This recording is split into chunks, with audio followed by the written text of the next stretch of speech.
L'Éternel marche dans la tempête, dans le tourbillon. Les nuées sont la poussière de ses pieds. Nahum 1:3. L'orage s'éloigne, le vent chasse les derniers nuages. Vers le nord, il y a comme une nuée étincelante, éclatante, comme de l'or. Or que la majesté de Dieu est redoutable, s'est écrié Eliaou, Job 38:45. Puis, le silence se fait sur le tas de cendres. Tous admirent cette splendeur. Tous pressentent peut-être une présence, sa présence. Ils ont comme un aperçu de la gloire à l'intérieur du voile, la gloire de celui qui habite une lumière inaccessible, le roi des rois, le seigneur des seigneurs. Et voici un tourbillon, un impétueux tourbillon de vent. Du sein du tourbillon, une voix se fait entendre, la voix de Dieu. Job avait dit « Appelle et je te répondrai ». Quand Élie entendit le son doux et subtil sur la montagne de Dieu à Horeb, après le vent violent, le tremblement de terre et le feu, il s'enveloppa la tête de son manteau, il sortit et se tint à l'entrée de la caverne, 1 Roi 19.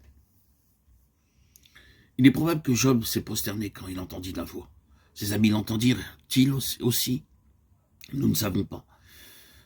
Mais il est écrit que Dieu parla à son serviteur Job et il se fit connaître à lui. Qui est celui qui obscurcit mes desseins par des paroles sans intelligence? Demande Dieu. Qui est-il? Serait-ce toi, mon serviteur, que je disais droit, intègre, te détournant du mal? Job, connais-toi toi-même. Qui es-tu après tout? Saint terrain, comme un vaillant homme, je t'interrogerai et tu m'instruiras. Job 38, 1, 3. Depuis qu'il a fermé sa parfaite voiture et qu'Eliaou a entrepris de lui répondre, Job a gardé le silence. Il est maintenant brisé, trop complètement brisé pour formuler une parole. Qui peut guérir un esprit blessé, brisé? Que Dieu seul.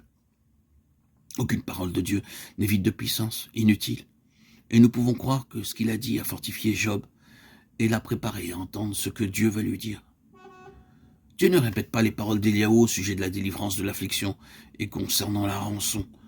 Ce dont Job a besoin, ce n'est pas d'enseignement, mais d'une rencontre avec Dieu, d'une révélation qui le jettera dans la poussière, mais aussi lui laissera entrevoir quelque chose du cœur de l'Éternel, lequel a permis la fournaise. Et voici, quand un langage d'une beauté inégalable, l'Éternel adresse à Job une série de questions,